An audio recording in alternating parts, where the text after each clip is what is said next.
बिस्मिल्लाहिर्रहमानिर्रहीम। नाजरीन आदाब, आपका इस तालीमी यूट्यूब चैनल में खैर मकदम है। आज हम पढ़ेंगे ग्लोबल वार्मिंग के बारे में। मसलन ग्लोबल वार्मिंग क्या है, ग्लोबल वार्मिंग की वजह क्या है, ग्रीन हाउस के असरात क्या हैं, ग्लोबल वार्मिंग से ग्रीन हाउस का क्या ताल्लुक है, ग्लोबल वार्मिंग के नुकसानात क्या हैं, ग्लोबल वार्मिंग से निपटने के लिए तैयारी और इक़दामात क्या क्या हैं, इसका ताल्लुक हमारे इम्तिहानात और हमारी निजी जिंदगी से बहुत ज्यादा है।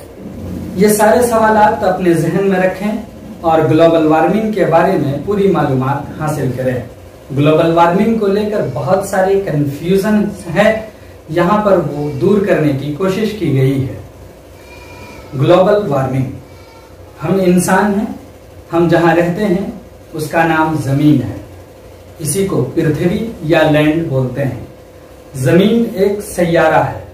इस दुनिया में कई सैयारे से हम वाकिफ हैं या हमने सुना और देखा है। मसलन चांद, सूरज, हर सैयारे की मखसूस खासियत और खुसूसियत है। कुछ सैयारे हद से ज्यादा गर्म यानी कुछ हद से ज्यादा सर्द ठंडे हैं। गर्मी सर्दी के बारे में अंदाजा लगाने के लिए साइंसी नाम दर्जे हरारत यानी टेम्परेचर का इस्तेमाल करते हैं। जमीन का दर्जे हरारत बहुत औसत दर्जे का है। उसका दर्जे हरारत न कम है और न ज्यादा, गोया जमीन मुतदिल सैयारा है।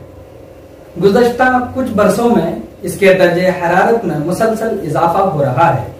माहिरीन माहौलियात जमीन के टेम्परेचर में धीरे धीरे इजाफे को आलमी हिद्दत ग्लोबल वार्मिंग कहते हैं। यानी साइंसी जुबान में तमाज़त अर्जी में तदरीजी इजाफा इस्तिलाहन ग्लोबल वार्मिंग यानी आलमी हिद्दत कहलाता है। जमीन के दर्जे हरारत में इजाफा या ज्यादती ने इंसानों को सोचने पर मजबूर कर दिया। ग्लोबल वार्मिंग एक संगीन आलमी मसला है। दुनिया भर के साइंसदान का जहन इस अहम मसले की तरफ मुतवज्जह हुआ। अमेरिका और जर्मनी के बड़े बड़े साइंसदानों ने सर जोड़कर इसकी मुदाफात यानी रोकथाम के लिए इक़दामात की। जमीन की मुतदिलाना सिफात को बहाल करने के लिए मुल्की सतह पर भी कोशिश होनी चाहिए। साइंसदानों ने ग्लोबल वार्मिंग की वजूहात पर गौर किया तो ये नतीजा अख्ज़ किया कि उसकी सबसे बड़ी वजह हम इंसानों की सरगर्मियां यानी एक्टिविटीज हैं। हमारी सरगर्मियों से ग्रीन हाउस गैस में इजाफा हो रहा है। जमीन में पाई जाने वाली गैस ही दरअसल ग्रीन हाउस गैस है। गैस का एक आम नाम जो जमीन के माहौल यानी एनवायरनमेंट में जारी होने पर ग्रीन हाउस असर पैदा करने की खासियत रखता है। ग्रीन हाउस गैस जमीन के तवानाई के तवाजुन को मुतवाजिन करती हैं यानी मुतदिल करती हैं। ग्रीन हाउस गैसें मुंदरिजा झैल हैं। आबखुरा यानी पानी के बुखारा जिसको भाप वगैरह भी बोलते हैं। कार्बन डाइऑक्साइड जिसको CO2, methane gas CH4, nitrous oxide NO2, ozone. Carbon dioxide में 31% यानी 31% और मेथन में 149% इजाफा हुआ है, यानी ये बढ़ोतरी हो रही है, जिसके पिछले 100 साल में कुल 0.75 सेल्सियस डिग्री का इजाफा हुआ है। अगर यही रफ्तार रही तो अगले 100 साल में 1 से 6 सेल्सियस डिग्री तक इजाफे का इम्कान माहिरीन माहौलियात ने जाहिर किया है। ग्लोबल वार्मिंग की वजह जान लेने और ग्रीन हाउस को समझ लेने के बाद उसके नुकसानात का जानना बेहद जरूरी है। इसके नुकसानात मोटे तौर पर 2 बताए जा सकते हैं। नंबर 1, समंदरी बर्फ के तौदे का पिघलना। नंबर 2, आबो हवा का बदलना। समंदरी बर्फ के बड़े बड़े तौदे के पिघलने से समंदर की सतह ऊपर हो रही है, जजीरे डूब रहे हैं, समंदरी इलाके डूब रहे हैं। तूफान और सैलाब की बुनियादी वजह भी यही है। بیکٹیریا یا جراثیم اور وائرس پنپنے کا اندیشہ زیادہ ہے۔ موسموں کی معینہ مدت میں تبدیلی کا بھی یہ سبب ہے۔ خطرناک بیماریوں یعنی مہلک وبا کی وجہ بھی اسی کو بتا سکتے ہیں۔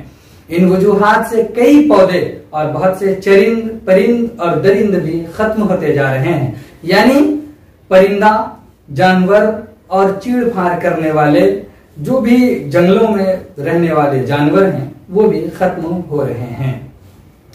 اب یہ باتیں ہم جان لینے کے بعد اس کی مدافعت یعنی اس سے بچیں کیسے، اس کے کچھ تدابیر کیے گئے ہیں۔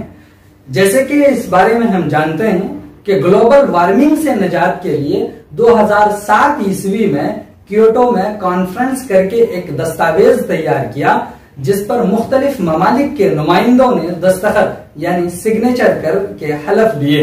امریکہ کے سابق نائب صدر الگورے نے عوامی بیداری کے لیے کتابیں تک شائع کی، پھر ہمارے ملک میں بھی اس طرف توجہ کی گئی۔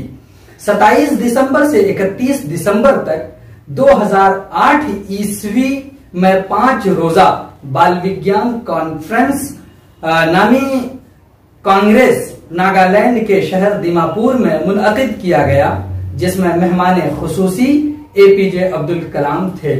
اس کانفرنس کے پولوشن اور گلوبل وارمنگ دو اہم موضوع تھے۔ اس میں مختلف ریاستوں سے طلبہ و طالبات اور اساتذہ نے حصہ لیا۔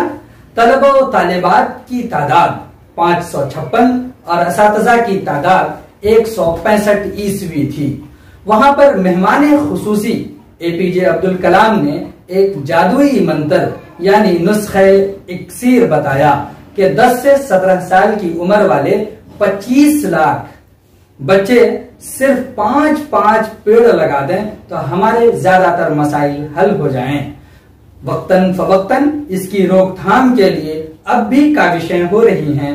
ہماری سرکار یعنی گورنمنٹ اس پر اب بھی کڑی محنتیں کرتے ہیں۔ ہمارے اور آپ کے اس کو بھرپور ساتھ چاہیے، عزم کر لیجئے، کیونکہ یہ ہمارا اور آپ سب کا مسئلہ ہے۔ چلیے پھر اگلے ویڈیو میں آپ سے ملاقات ہوگی، تب تک کے لیے خدا حافظ۔